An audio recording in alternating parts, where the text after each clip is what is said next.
다 같이 자리에서 일어나셔서 우리 하나님께 예배 드리겠습니다.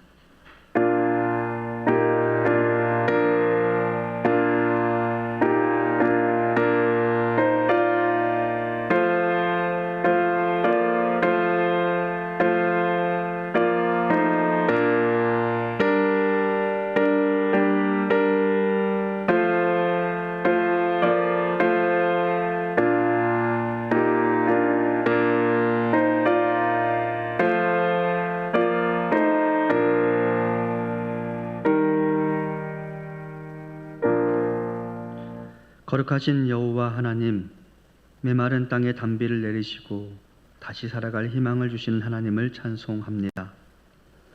일본의 강제 병합 속에서 우리를 해방시키시고 오늘 여기까지 이르게 하신 하나님을 또한 찬송합니다.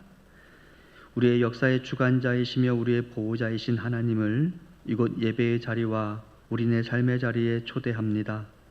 하나님, 우리와 함께 하시고 우리의 경배를 받으시며 우리를 지켜 주시옵소서. 이 시간 성도들이 간절한 마음으로 진심을 다해 하나님을 찬송할 때 이곳이 하나님의 나라가 되게 하시고 온전한 샬롬의 나라가 되게 하옵소서. 예수님 이름으로 기원하옵나이다. 아멘. 사도신경으로 신앙 고백합니다. 나는 전능하신 아버지 하나님, 천지의 창조주를 믿습니다. 나는 그의 유일하신 아들 우리 주 예수 그리스도를 믿습니다.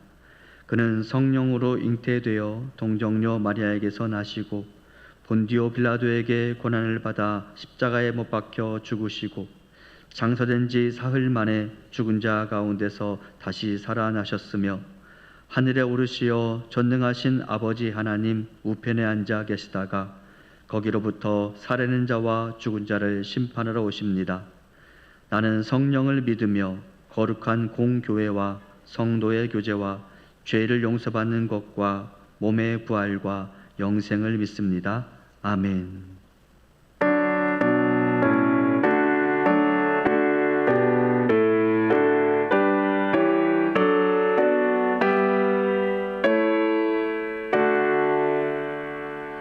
목소리 높여서 주 찬양하여라.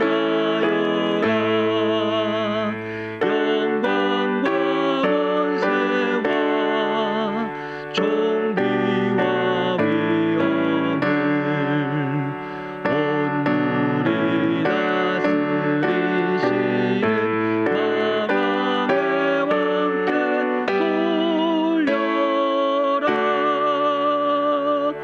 아멘.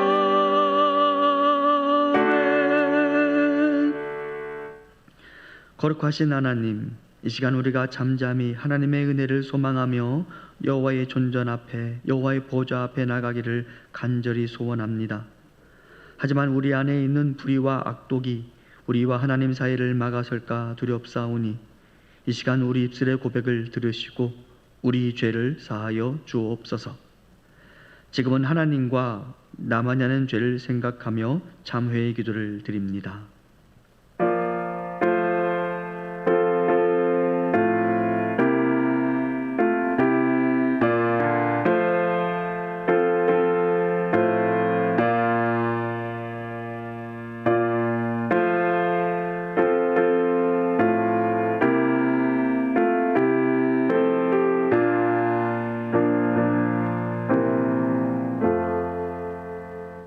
그러므로 이제 그리스도 예수 안에 있는 자에게는 결코 정죄함이 없나니 이는 그리스도 예수 안에 있는 생명의 성령의 법이 죄와 사망의 법에서 너를 해방하였습니다. 아멘.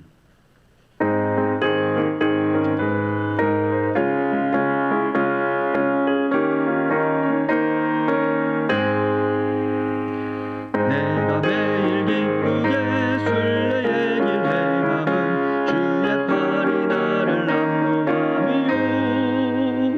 내가 주의 큰 복을 받는 참된 비결은 주의 영이 함께함이라.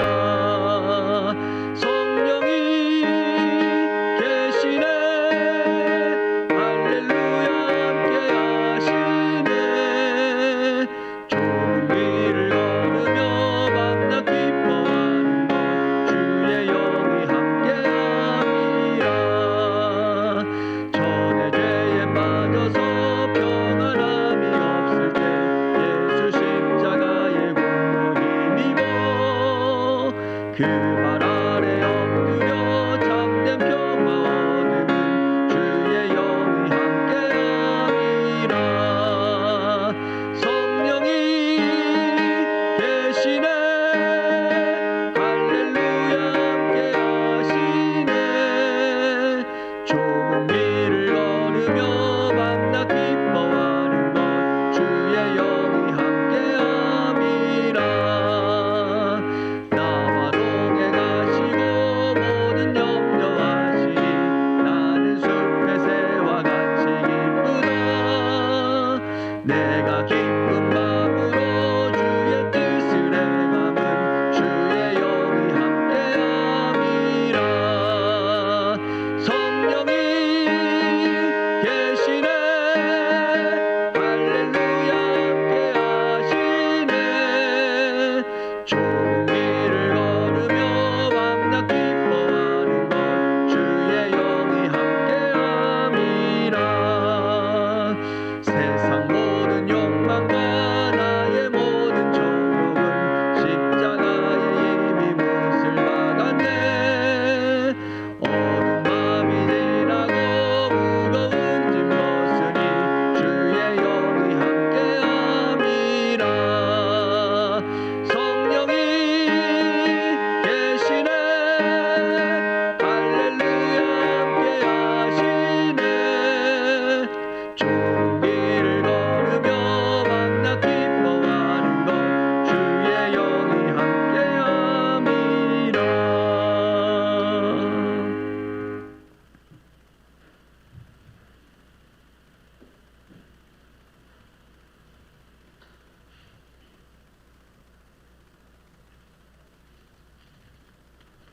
하나님 아버지, 우리 교회 사랑과 은혜가 풍성하신 하나님 아버지, 은혜와 사랑에 감사와 영광을 올려드립니다. 무더위 가운데 저희들을 눈동자같이 지켜주시고 귀하고 복된 주님의 날 주의 전에 불러주시니 감사를 드립니다. 전심으로 드리는 저희 예배를 기쁘게 받으시고 하늘의 은혜를 내려 주시옵소서. 말씀과 성령으로 저희 가운데 임하여 주시고 우리의 영혼을 새롭게 되는 복된 시간 되게 하여 주시옵소서. 하나님 아버지, 주님의 몸된 교회에 수술을 하고 회복 중에 계신 성도님들이 있습니다. 한 분 한 분 치유하여 주시고 회복시켜 주시옵소서. 우리 교회 학교 자녀들에게 은혜를 베푸사 그리스도를 아는 지식에서 자라가게 하시고 믿음의 훈련을 잘 받게 인도하여 주옵소서. 연로하신 어르신들을 축복하여 주시고 영육간에 간건하게 하옵시고 성전을 가까이 함이 기쁨이 되게 하여 주옵소서. 하나님 아버지, 우리 교회 캄보디아 단교 선교팀이 주의 복음을 들고 캄보디아에 가 있습니다. 계획하고 준비한 것으로 복음을 전할 때 성령님 함께 하시어 아름다운 열매를 맺게 하여 주옵소서. 우리 선교팀을 통하여 하나님의 잃어버린 영혼들이 돌아와 구원함을 얻는 역사가 일어나게 하여 주옵소서. 선교 팀원들의 건강을 지켜주시고 안전하게 돌아올 수 있도록 인도하여 주옵소서. 목사님 귀한 말씀 선포하실 때 성령님 함께하여 주시고 온 회중의 주의 영광이 나타나게 하여 주시옵소서. 걸어가신 예수님의 이름으로 기도합나이다. 아멘.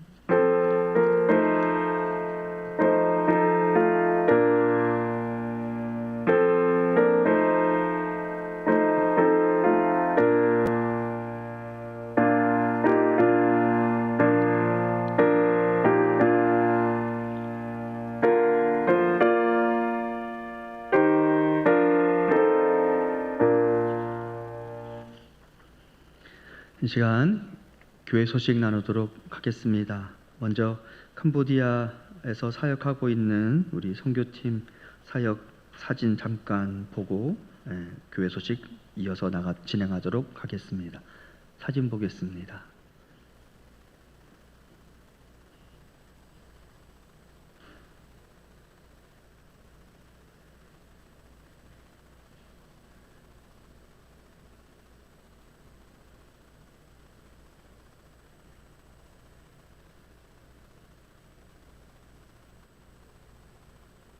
네, 여기까지입니다. 오늘 이제 그 축구 대회가 계속 진행이 되고요. 오늘 마을 주민들 초대해서 함께 식사하는 일도 진행이 되고, 또 선우와 예은이, 또 우리가 준비해간 무언극 등을 통하여서 복음 전하는 일이 오늘 계속 진행이 됩니다. 사역의 프로그램은 오늘까지 진행이 돼요. 그리고 이제 이어지는 날 동안에는 우리가 니모더자 교회와 사역을 앞으로 지속해 나가기 위해 필요한 것 중에 하나가 현지의 교회와 현지의 사역자와 깊은 유대 관계를 다시 갖고 또 지속적으로 연락을 주고받을 수 있는 관계를 만드는 과정이 필요하다고 생각이 되어서 현재 교회를 섬기고 있는 베사로 전도사와 니모더자 교회를 섬기는 분들과 교제하고 관계를 맺고 하는 시간을 이제 남은 일정 갖게 될 것입니다. 오늘 있을 사역과 이어지는 모든 여정을 위해 기도해 주시고 우리 시각으로 7시, 수요일 7시에 공항에 도착합니다. 모든 여정 안전하게 다녀올 수 있도록 관심 가져주시고 기도해 주시기를 부탁드리겠습니다. 교회 소식 몇 가지 나누겠습니다. 샘터 주간 금요 기도회가 28일 날 야곱 샘터 주간으로 진행이 됩니다. 야곱 샘터는 25일 저녁까지 선곡된 찬양과 기도 제목을 사무실에 전달해 주시기를 부탁드립니다. 남은 교회 소식은 주보를 참고해 주시고 한 가지 더 부탁을 드리는 것은 이제 그 여름 간편식을 먹는 일정을 제가 계산해 보니까 다음 주면 끝날 것 같아요. 그래서 각 샘터 모임 장소에 있는 컵라면들, 컵라면이 부족하지도 않은데 왜 그렇게 다 쌓아두셨는지 모르겠어요. 그거 제가 주중에 다 수거해 올 예정입니다. 그리고 나머지 부족한 부분만 이번 주중에 구매할 예정입니다. 아시겠죠? 그래서 다음 주일에는 지금 쌓아두신 것하고 몇 개 추가된 부분만 구매해서 소비할 예정이니까 그렇게 아실 수 있으면 좋겠습니다. 이제 하나님 말씀 함께 봉독하고 나누도록 하겠습니다. 하나님께서 오늘 우리에게 주시는 말씀은 고린도전서 6장 19절과 20절 말씀입니다.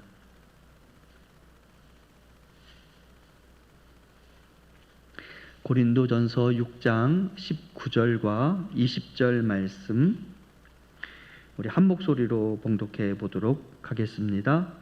너희 몸은 너희가 하나님께로부터 받은 바 너희 가운데 계신 성령의 전인 줄을 알지 못하느냐. 너희는 너희 자신의 것이 아니라 값으로 산 것이 되었으니 그런즉 너희 몸으로 하나님께 영광을 돌리라. 아멘. 계속해서 고린도 교회를 향한 바울의 편지를 살펴보도록 하겠습니다. 고대 헬라어 단어 중에 고린디조마이라는 단어가 있습니다. 고린도인처럼 살다라는 뜻인데요. 이 단어가 관용적으로 또 어떻게 당시에 사용되었냐면 음란하게 살다, 방탕하게 몸을 더럽히다 라는 뜻으로 사용되었습니다. 그러니까 고린도인처럼 사는 것은 음란하게 사는 것이라고 당시대 사람들이 이해했던 것이죠. 도시 이름 자체가 음란의 대명사였던 곳, 그곳이 바로 고린도였습니다. 당시 고린도는 두 바다, 이오니아 해와 에게해를 끼고 동서 양쪽의 무역이 집중되던 부유한 상업도시였습니다. 혹시 지도 있으면 보여주세요. 고린도라는 도시 양옆에 여러분 잘 보실지 모르겠지만 이오니아 해와 에게해라는 바다가 있습니다. 양쪽에. 상선들이 이 두 바다를 이렇게 중심으로 소아시아까지 물건을 나르고 또 소아시아에서 로마까지 물건을 나르고 판매를 하곤 했는데 저 두 바다를 이어주는 도시가 고린도였어요. 지도를 좀 더 작은 이미지로 보여주세요. 여기 보면 이제 고린도라는 도시를 관통하지 않으면 배가 에게해와 이오니아해를 멀리 돌아서 가야 했습니다. 그러면 돈도 많이 들고 시간도 많이 소요가 되니까 당시대 사람들이 어떻게 했느냐? 고린도에 이쪽 서쪽 항에 배를 정박시키고 배를 굴려서 가요. 배를 굴려서 고린도의 동쪽 항까지 이동시킨 다음에 동쪽에서 다시 배를 띄워요. 근데 그렇게 해도 더 남는 장사였던 것 같아요. 그래서 고린도는 여러 상선들이 반드시 정박해서 머무르던 도시였습니다. 그러니 당연히 이곳은 돈과 물자가 넘쳐났으며 사람들은 그 남은 돈으로 쾌락을 추구하며 살았습니다. 특히 도시의 꼭대기 아크로 코린토스에 있는 아프로디테 신전에는 1000명이 넘는 여사제들이 거주하며 종교라는 이름으로 거대한 성매매를 일삼기도 했습니다. 밤이 되면 이 여사제들이 마을로 내려와 도시 전체가 음란과 쾌락의 시간을 보내기도 했습니다. 그래서 고린도 사람들에게 있어서 성적인 방종은 죄가 아니라 당연한 문화요 삶의 양식이었습니다. 문제는 이런 음란한 도시 한복판에 세워진 교회가 세상의 그 음란한 문화를 그대로 받아들이고 있었다는 점입니다. 이를 반영하듯 고린도전서 5장은 이렇게 시작합니다. 여러분 가운데 음행, 포르네이아가 있다는 소문이 들립니다. 고린도 교회로부터 바울에게 전해진 소식에 따르면 고린도 도시가 아니라 고린도 교회 안에 음행이 있다는 소식이 들려왔어요. 추적해 보니 이것은 아들이 아버지의 아내와 함께 사는 거였어요. 당시 교회 안에 차마 눈뜨고 볼 수 없는 근친상간과 성적 스캔들이 터졌는데요. 교회가 이것을 치리하지도 않고 엄격히 교정하지도 않았습니다. 왜 그랬을까요? 왜 교회가 이런 엄청난 추악한 짓을 행하는 사람을 그대로 내버려 두게 된 것일까요? 2가지 정도 이유가 있어요. 그것은 도시의 사회 구조와 잘못된 신학 때문이었습니다. 먼저 도시의 사회 구조를 이미지로 하나 보도록 하겠습니다. 데살로니가 교회를 소개할 때 여러분께 보여드렸던 이미지입니다. 고린도도 별로 다르지 않았다고 하더라고요. 상위 1%의 사람들이 그 이하 30% 그리고 그 이하 69% 사람들의 먹고 사는 문제, 경제적인 문제에 주도권을 다 쥐고 있었습니다. 하위층에 있는 사람들은 그래서 1%의 사람들의 눈치를 보고 1%의 사람들에게 의존하며 살아가야 했고 1%의 사람들은 자기들이 가지고 있는 경제적 주도권을 가지고 30%와 69%의 사람들을 하대하기 시작했으며 이런 사회 구조가 교회 안에 들어왔기에 교회 안에서도 1%의 사람들이 저지른 행동에 대해서 30%와 69%의 사람들이 아무 말도 못했던 거예요. 만일 저 1%의 사람, 나의 경제적 문제에 주도권을 가지고 있는 저 사람의 심기를 건드렸다가는 내가 먹고 사는 문제가 곤란해질 수 있잖아요. 그러니 교회 안에 있는 사람 중 상위 1%의 사람이 저지른 그 음란한 행동에 대해서 나머지 구성원들이 아무 말도 할 수 없었습니다. 그것뿐만이 아니었습니다.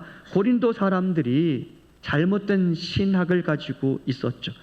지난주에 고린도 교회에 대해서 다루면서 고린도라는 도시 안에 잘못된 영육 이원론이 영향을 미쳤다라고 말씀드린 적이 있습니다. 당시 사람들은 그렇게 생각했습니다. 영혼은 거룩하지만 몸은 어차피 썩어 없어질 껍데기이다. 음식은 배를 위해 있고 성관계도 단순한 육체의 생리현상일 뿐이다. 구원받은 나의 영혼은 안전하니 육체로 무슨 짓을 하든 그것은 내 영혼의 구원과 아무 상관없는 일이다. 그러니 내 육체로 누군가와 관계를 맺는 것에 대해서 아무런 죄책감이 없었던 것이죠. 그리고 바울은 세상의 음란한 문화에 물들고 변질된 구원관으로 죄와 방종을 합리화하던 고린도 교회를 향해 단호하게 선포합니다. 너희 몸이 누구의 것인 줄 아느냐? 너희는 그리스도의 지체요 성령이 거하시는 거룩한 성전이다. 그러니 너희는 적어도 고린도의 사람들과는 다르게 살아야 하지 않겠느냐? 이것이 바울의 메시지인데 오늘 우리는 이 바울의 편지 내용을 중심으로 바울이 선포하는 몸의 거룩함과 진정한 구원의 의미에 대해서 함께 살펴보도록 하겠습니다. 바울은 고린도전서 6장 12절과 13절에서 당시 고린도 교인들이 자기 합리화를 위해 외치던 슬로건을 인용합니다. 그들은 그렇게 외쳤습니다. 모든 것이 나에게 허용되었다. 음식은 배를 위하여 있고 배는 음식을 위한 것이다. 고린도 교인들은 내 몸은 내 것이니 구원받은 내가 내 몸을 가지고 쾌락을 즐기든 뭘 하든 내 마음이다, 나의 자유다 라고 외쳤습니다. 그러나 바울은 13절 후반부에서 그들의 논리를 정면으로 꺾어버립니다. 몸은 음행을 위하여 있는 것이 아니라 주님을 위하여 있는 것이며 주님은 몸을 위하여 계십니다. 이 바울이 선포하는 하나님 나라의 구원과는 썩어 없어질 몸에서 그 사람의 영혼만 쏙 빠져나오는 구원이 아니었습니다. 하나님은 우리의 영혼뿐만 아니라 우리의 몸도 구속하셨고 마지막 날에 우리도 예수 그리스도처럼 영광스럽게 몸을 입고 다시 부활하게 될 것입니다. 그러니 우리의 몸은 썩어 없어질 껍데기가 아니라 장차 부활할 거룩한 실체입니다. 이에 바울은 이어지는 19절과 20절에서 이렇게 결론을 내립니다. 여러분은 여러분 자신의 것이 아닙니다. 여러분은 하나님께서 값을 치르고 사들인 사람입니다. 우리 몸은 내 욕망대로 쓰라고 주어진 내 소유가 아닙니다. 예수 그리스도께서 십자가에서 흘리신 보혈이라는 핏값을 치르고 사신 하나님의 소유입니다. 그러니 내 몸, 내 마음대로 쓰면 된다고요? 안 된다고요? 안 된다라는 말입니다. 그렇다면 오늘 우리는 내 몸과 내 성적 권리, 내 삶의 주권이 진짜 하나님께 있음을 인정하며 살고 있습니까? 내 몸이 하나님의 소유임을 깨닫는 것, 저는 이것이 거룩한 삶의 시작이라고 생각합니다. 여러분, 이거 하나님께서 아들의 핏값으로 나한테 주신 존재라는 말입니다. 이 존재를 거룩하게 다루어야 합니다. 특히 고린도 교인 중에 일부는 배우자 이외의 사람과 관계를 즐기기도 했고 어떤 이들은 창녀를 찾아가 성적 쾌락을 즐기기도 했습니다. 이들은 이와 같은 행위를 단순히 돈 주고 서비스를 사는 일시적 즐거움일 뿐이라고 치부했습니다. 그러나 바울은 편지 속에서 창세기 말씀을 인용하며 고린도 교인들의 잘못된 신앙관을 정면으로 고발합니다. 6장 16절 우리 같은 목소리로 봉독합니다. 창녀와 합하는 사람은 그와 한 몸이 된다는 것을 알지 못합니까? 두 사람이 한 몸이 될 것이다 하신 말씀이 있습니다.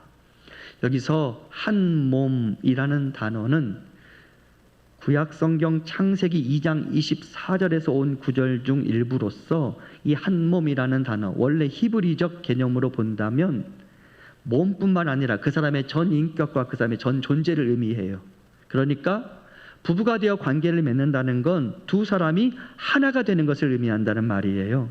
고린도 교인들은 성관계를 그냥 몸과 몸의 결합이라고만 생각하고 그 몸을 즐겁게 하기 위해서라면 이 정도는 해도 돼 라고 생각했는데 바울은 그렇게 말하지 않아요. 사람과 사람이 성관계를 맺는다는 건 비단 육체적 관계를 넘어서서 인격과 인격의 결합을 의미한다고 바울이 말하고 있는 것이죠.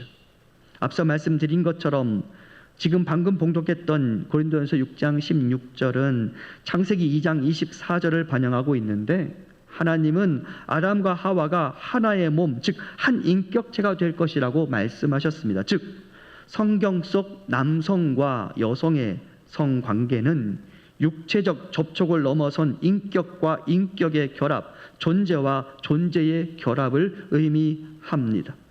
그래서 여러분 성경 속 개념으로는 소위 말하는 원나잇의 쾌락이라는 게 존재할 수 없습니다. 사람과 사람 사이의 관계를 맺는 건 인격의 결합이기에 분명히 그 사람과 관계를 맺는 것으로 인하여 그 잔상과 영향이 그 몸과 그 마음에 반드시 남게 되어 있습니다. 몸과 몸만 섞이는 게 아니라는 말입니다. 그런데 이런 인격적 결합을 의미하는 행위를 배우자 이외의 사람과 갖는다는 건 결혼이라는 언약 관계를 깨뜨리는 행위일 수밖에 없다고 바울은 고발합니다. 그리고 이건 21세기 현대 뇌과학과 심리학을 통해서도 그대로 증명됩니다. 신경생물학자들의 연구에 따르면 성관계 시 우리의 뇌에는 옥시토신과 바소프레신이라는 애착 결합 호르몬이 폭발적으로 분비된다고 합니다. 이 호르몬들은 단순히 기분을 좋게 만드는 것을 넘어서서 상대방의 존재를 내 뇌의 신경회로망과 정서 깊은 곳에 전인격적으로 각인시키는 신경적 결합을 일으킵니다. 그러니까 성관계 시 우리의 몸에서 분비되는 그 호르몬으로 인하여 우리는 그 상대방을 내 전인격적으로 받아들이게 되어 있다는 말입니다. 인간의 몸과 뇌는 성관계를 가질 때 이미 상대방과 한 몸이 되도록 설계되어 있다는 것을 의미합니다. 문제는 하나님이 허락하신 거룩한 울타리, 즉 인격과 책임이 담긴 결혼 언약이 배제된 상태에서 이 성적 결합이 일어날 때입니다. 뇌는 성관계를 통해 상대방과 영원한 안정감과 헌신을 맺었다고 인식하는데 실제 현실은 지금 관계를 하고 있는 그와 내가 언제든 끊어질 수 있는 관계일 때 우리 내면에는 심각한 불협화음이 생깁니다. 이미 내 몸과 내 마음은 그를 전인격적으로 수용하는 것으로 반응하고 있는데 실제 그 사람과 나와의 관계는 그것과 무관하다? 그러면 자아 안에서 엄청난 분리가 일어난다는 말입니다. 약속과 책임이 없는 성관계가 반복되면 영혼에는 깊은 공허함과 수치심이 남고 자아가 깨지는 자아 분열을 경험하게 됩니다. 그리고 결국 상대를 인격이 아닌 쾌락의 도구로 취급하게 만들어 인간을 깊은 정서적 고립으로 몰아넣게 됩니다. 그래서 바울은 탄식하며 이렇게 선포합니다. 15절입니다. 여러분의 몸이 그리스도의 지체라는 것을 알지 못합니까? 그런데 내가 그리스도의 지체를 떼어다가 창녀의 지체를 만들 수 있겠습니까? 그럴 수 없습니다. 이미 성령으로 그리스도와 하나의 영으로 결합된 거룩한 성도의 몸을 이끌고 가서 하나님이 정하신 언약 밖에서 누군가와 무책임하게 엮어버리는 것은 그리스도의 지체를 떼어내어 우상과 세상에 바치는 존재론적 모독이자 나 자신의 영혼을 내부에서부터 파괴하는 엄연한 죄입니다. 하지만 사실 성경은 성 자체를 부끄럽거나 악한 것으로만 보지는 않습니다. 오히려 구약의 아가서를 보면 하나님이 설계하신 성적 연합이 사람들에게 얼마나 커다란 축복을 안겨다 주는지를 성경은 아주 구체적으로 묘사하기도 합니다. 하지만 아가서는 그 관계를 맺는 데 있어서 엄연한 단계와 경계선이 있다고 우리에게 말해줍니다. 그러면 아가서가 말하는 성의 경계는 어떻게 이루어져 있을까요?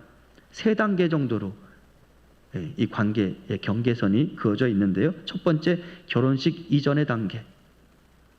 두 남녀는 서로를 뜨겁게 사랑하지만 내 사랑이 원하기 전에는 흔들지 말고 깨우지 말지니라 라고 말하며 아가서는 성적 연합을 자제하고 거룩하게 기다리는 모습을 우리에게 보여줍니다. 그러니까 두 사람이 결혼식 이전에도 서로를 너무나 사랑해요. 그 서로에 대해서 찬사를 보내요. 하지만 기다립니다. 왜? 결혼을 아직 했어요? 안 했어요? 안 했어요. 그 다음 결혼식의 단계입니다. 마침내 공식적인 혼인날을 통해 하나님과 사람들 앞에서 거룩한 언약을 맺습니다. 딴딴따단 하는 거예요. 그리고 나서 결혼식 직후 그동안 굳게 잠겼던 동산의 문이 열리며 아름다운 성적 연합이 그때부터 드디어 묘사되고 그때부터 두 사람 사이의 관계가 그어지게 됩니다. 아가서가 우리 눈으로 보기에 한편으로는 성경에 이런 게 있을 수 있어? 라고 생각할지 모르지만 아가서는 분명하게 말합니다. 결혼 이전과 결혼식과 결혼 이후 두 사람이 어떻게 관계를 밟아가는지 이 3단계 사이에 어떤 경계가 있는지에 대해서 성경은 분명하게 말하고 있다는 말입니다.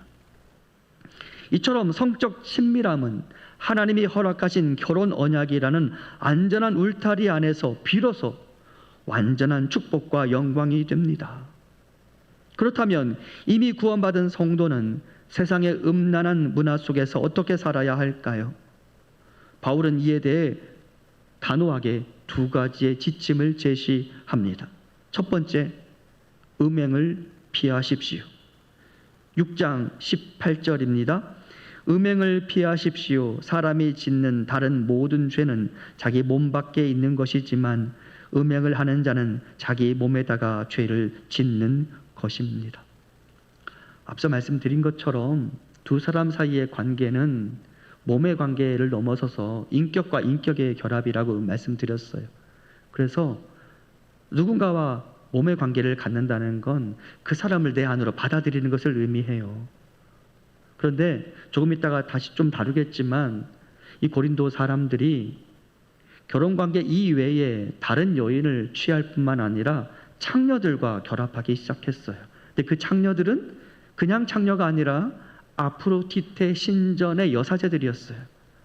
근데 그들을 받아들인다는 건 그들이 믿는 그들의 신을 내 몸에 남기는 것을 의미했어요. 그러니 바울이 이것을 허락할 수가 없었죠. 그래서 뭐라고 말해요? 그것은 몸에다가 죄를 짓는 것입니다 라고 말하는 거예요. 근데 고린도 사람들은 어떻게 생각했어요? 나중에 구원받을 때 이 몸은 사라진다고 생각했죠. 영혼만 남는다고 생각했죠. 그러니 몸에다가 죄를 짓는 건 아무것도 아니라고 생각했죠. 하지만 바울은 단호하게 거절합니다. 우리가 몇 주 뒤에 고린도서 15장을 다시 살펴볼 예정인데 바울은 분명하게 말해요. 몸의 부활에 대해서. 우리는 몸을 입고 부활할 거예요. 근데 그 거룩한 구원받을 그 몸에다가 어찌 우리가 죄를 그대로 새기며 살아갈 수 있단 말입니까? 바울은 그럴 수 없다고 말해요. 그러면서 뭐라고 말해요? 음행을 피하라. 성경은 다른 죄에 대해서는 대적하라, 싸우라 라고 말하지만 성적 유혹에 대해서만큼은 도망치라고 말합니다. 음행은 인간의 의지나 지성으로 쉽게 다룰 수 있는 영역이 아니기 때문입니다. 요셉이 보디발 아내의 유혹 앞에서 옷을 버려두고 도망친 것처럼 유혹이 있는 자리, 음란한 미디어의 자리, 부적절한 관계의 현장으로부터 즉시 도망치는 것이 거룩한 삶을 향한 지혜입니다. 여러분, 음행은 뭐 하라고요? 피하셔야 합니다. 피하셔야 합니다. 그 환경 자체를 만들지 마셔야 합니다. 두 번째, 바울은 말합니다. 너희 몸으로 하나님께 영광을 돌려라. 20절입니다. 여러분은 하나님께서 값을 치르고 사들인 사람입니다. 그러므로 여러분의 몸으로 하나님을 영화롭게 하십시오. 바울은 이보다 앞선 19절에서 너희 몸은 거룩한 성령이 계시는 성령의 전이다라고 선언합니다. 그런데 성령이 머무시는 전에 어찌 창녀를 받아들이고 창녀가 섬기는 우상을 받아들일 수 있단 말입니까? 우리가 본문에서 무겁게 돌아보아야 할 사실은 바울이 창녀와의 결합을 단순히 육체적 탈선이 아니라 하나님의 성전된 몸을 끌고 가서 우상과 세상을 예배하는 영적 간음으로 정의했다는 점입니다. 본문에 소개되는 창녀는 그저 몸을 팔아 생계를 이어가던 여성이 아닌 앞서 소개해드린 것처럼 아프로디테 신전에서 일하던 여성 사제를 의미했기 때문입니다. 바울은 고린도 교회 남성들이 신전 여사제들과 관계를 맺는 것은 세상의 관점에서 돈을 주고 쾌락을 사고 파는 사소한 일탈로 이해될지라도 하나님 편에서는 그리스도의 거룩한 지체를 잘라내어 음란의 제단에 바치는 영적 모독이자 파괴라고 보았습니다. 그러니 바울 입장에서 성도가 창녀와 결합하는 것은 성적 일탈임과 동시에 영적 간음에도 해당하는 것이었습니다. 그래서 바울은 고린도 교인들의 성적 일탈을 더 방관할 수 없었고 이를 교정하며 이렇게 말합니다. 이제는 너희 몸으로 하나님께 영광을 돌리라. 자, 그렇다면 몸으로 하나님께 영광을 돌린다는 것 무엇을 의미할까요? 첫 번째, 소유권의 전환을 인식하는 것을 말합니다. 내 몸과 성의 주권이 내 욕망이나 세상의 문화에 있는 것이 아니라 오직 하나님께 있음을 삶으로 인정하며 사는 것이 하나님께 영광을 돌리는 것입니다. 이거 내 몸, 나라는 존재, 예수의 핏값으로 얻어진 존재들이잖아요. 그죠? 주께서 나를 사셨어요. 아버지께서 나를 사셨어요. 그러니 이것 내가 내 마음대로 다루면 된다? 안 된다. 그러므로 이것 아버지의 소유임을 알고 아버지의 소유로 나를 관리할 수 있어야 합니다. 폭식, 거식증, 음란물 중독, 자해 등을 피하셔야 합니다. 그리고 내 몸을 잘 관리해야 합니다. 그리고 나에게 유혹하며 나에게 말하는 그에게 분명하게 단호하게 거절해야 합니다. 안 된다고. 그리고 거절하는 그의 선택을 존중해야 합니다. 날 사랑하지 않아? 라고 말하며 그를 가머니스로 속이지 말아야 합니다. 그가 거절하면 그의 선택을 존중해야 된다는 말입니다. 두 번째, 거룩한 울타리를 수호해야 합니다. 남들이 다 당연하게 여기는 세속적 관습과 음란한 문화 속에서도 아가서가 증명하듯 하나님이 허락하신 결혼의 언약이라는 거룩한 울타리 안에서 성적 순결과 친밀함을 지켜내는 것, 그것이 곧 하나님께 영광을 돌리는 것을 의미합니다. 요즘 남자친구, 여자친구 많대요. 그 결혼 이전에 아이들이 남자친구, 여자친구가 아니라 결혼한 사람들이 이미 가정을 꾸리고 있는 사람들이 남자친구, 여자친구가 그렇게 많대요. 그리고 그들이 넘어야 될 선을 그냥 쉽게 넘어요. 단순하게 몸을 즐겁게 하는 것이라고 주장하면서. 하지만 성경은 단호하게 말합니다. 그건 결혼이라는 관계 안에서, 결혼이라는 그 거룩한 언약 안에서만 이루어야 할 거룩한 행위라고. 여러분, 욥의 교훈을 기억해야 합니다. 욥이 그렇게 말했어요. 내가 어찌 처녀를 주목하랴. 욥은 여러분, 거룩한 삶을 위해 지나가는 처녀도 바라보지 않았대요. 자기를 더럽히지 않고 싶었던 거예요. 요셉의 판단을 기억하십시오. 보디발 아내의 유혹을 단호하게 물리치며 도망갔었죠. 다윗의 실패를 기억하십시오.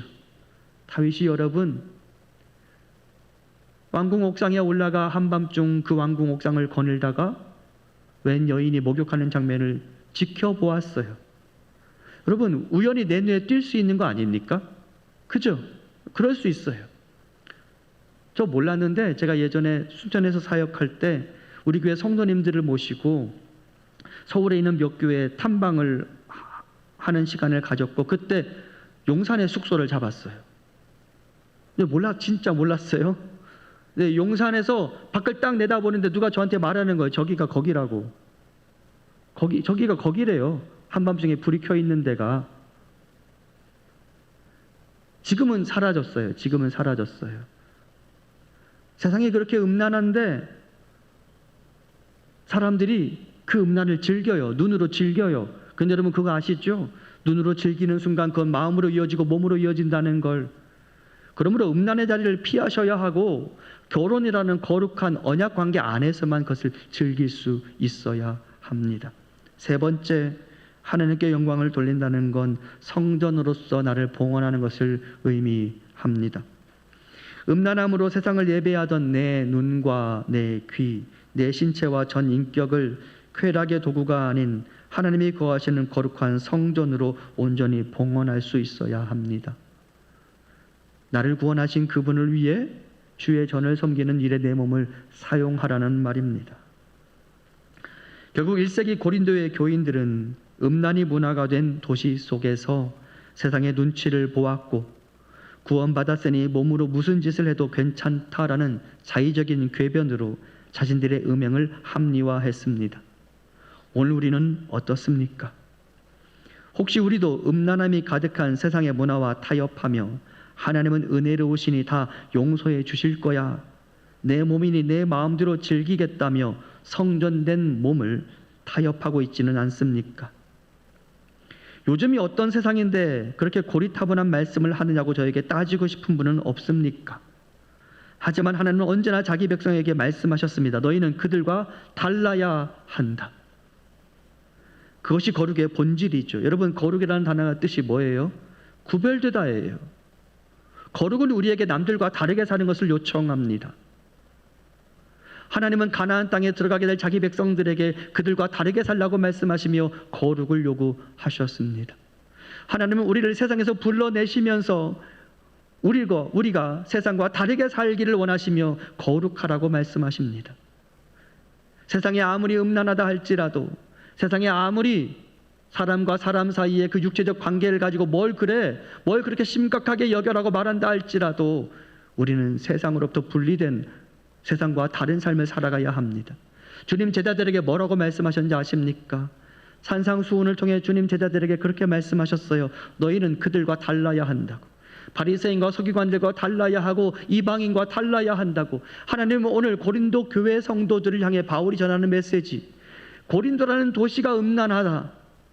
하지만 그들이 음란하다고 너희도 그 음란을 그대로 받아들여서는 안 된다. 너희는 그들과 달라야 한다는 메시지를 통해 오늘 우리에게 말씀하십니다. 너희는 세상과 달라야 한다.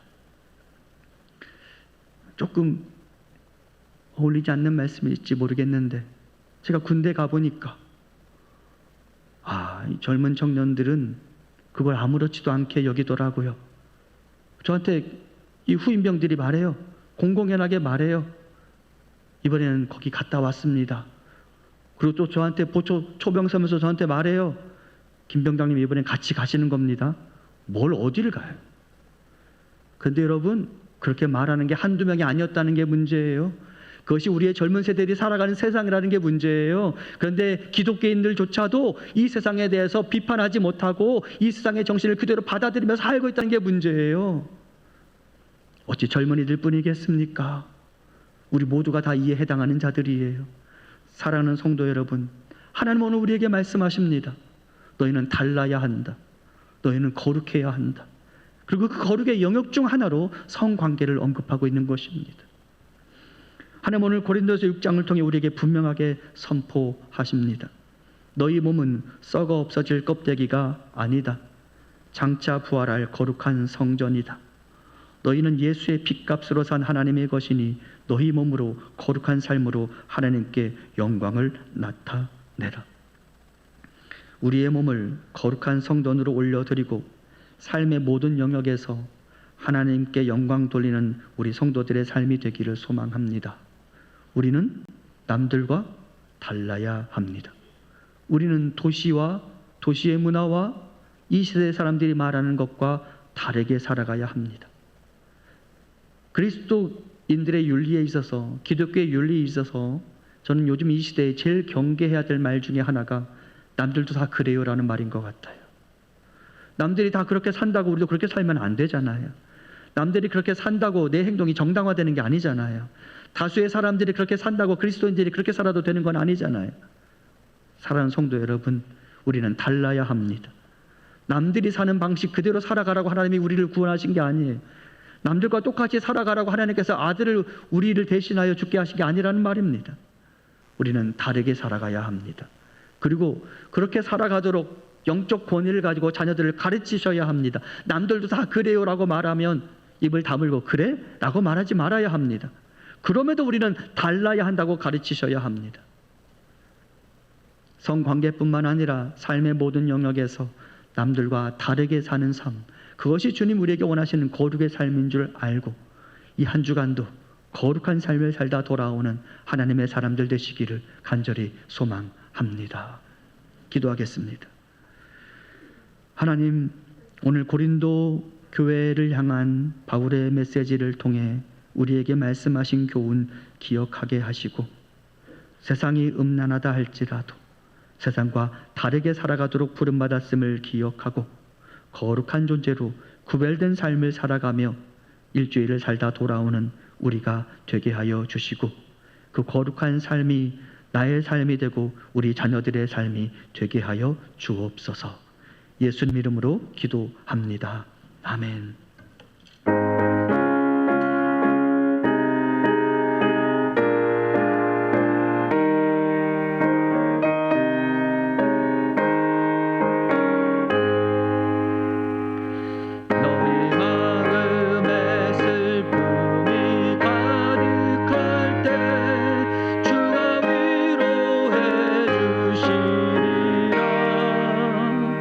아침 해같이 빛나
베푸신 은혜를 감사하며 너 십자가 지고 가라. 참 기쁜 마음으로 십자가 지고 가라. 내가 기쁘게 십자가 지고 가면 슬픈 마음이 위로받네. 하나님께 예물 드리겠습니다.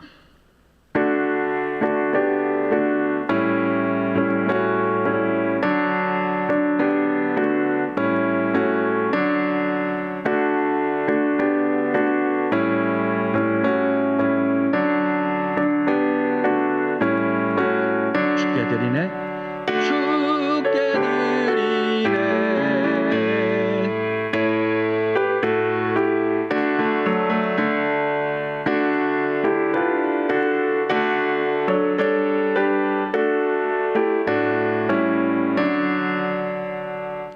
사랑과 자비가 풍성하신 여호와 하나님, 우리 민족을 일본의 강제 병합 속에서 해방시키시고 어느덧 세계 10위권의 국가로 성장하게 하신 하나님을 찬송합니다. 잊고 싶은 지옥과 같은 경험을 생각하며 다신가는 누군가의 강제적 힘에 억압받지 않는 나라가 되게 하시며 도리어 약소국을 돕고 세계 곳곳에 우리의 경험을 공유하며 복음을 전하는 이 나라가 되게 하옵소서. 하나님, 오늘 선교지에서 예배하며 사역하는 선교팀과 함께하여 주시고 오늘 있을 축구 대회와 예배 그리고 복음을 전하는 모든 과정에 성령의 능력을 부으시며 복음이 선포되고 구원이 선포되는 날이 되게 하옵소서. 팀원 모두와 니모더자 공동체의 모든 식구들이 건강하게 하시고 기쁨 가운데 하나의 마음으로 맡겨진 사명을 잘 감당하는 하루가 되게 하옵소서. 이 시간 하나님께 예물 드리오니 우리의 마음과 사랑을 받아주시고 이 예물이 주님의 나라를 위하여 아름답게 사용되게 하옵소서. 드리는 모든 분들과 우리 성도들을 위해 기도합니다. 몸이 아파 수술하신 분들의 건강이 잘 회복되게 하시며 우리의 생업에 복을 주옵소서. 미래를 위해 오늘 열심히 공부하는 이들에게 좋은 길을 열어주시고 결혼을 준비하는 이들에게 생명을 품고 기도하는 이들에게 하나님으로부터 좋은 선물을 허락하여 주시옵소서. 물이 없어 힘겨워하던 이들에게 비를 내려주시니 감사합니다. 이 비가 농부들에게 일상을 살아가는 이들에게 단비가 되게 하시고 폭우가 내려 어려운 일 겪지 않게 하옵소서. 이제 또 다른 사역의 자리와 우리의 삶의 자리로 흩어집니다. 우리가 모이는 모든 곳에 복음이 하나님의 나라가 선포되게 하시고 진정한 사랑과 위로가 가득한 우리 교회와 우리 성도들의 삶이 되게 하여 주옵소서. 이제는 우리 구주 예수 그리스도의 은혜와 하나님 아버지의 크신 사랑하심과 성령님의 위로 교통하심이 예수 그리스도의 핏값으로 구원받은 나의 존재를 기억하고 내 몸을 거룩한 하나님의 성전이며 하나님께 영광을 돌리는 도구로 사용하며 죄가 음란이 만연한 사회 속에서 구별된 삶을 살아가기를 소망하는 주의 백성들 머리 위에 지금부터 영원토록 함께 있기를 간절히 축원하옵나이다. 아멘.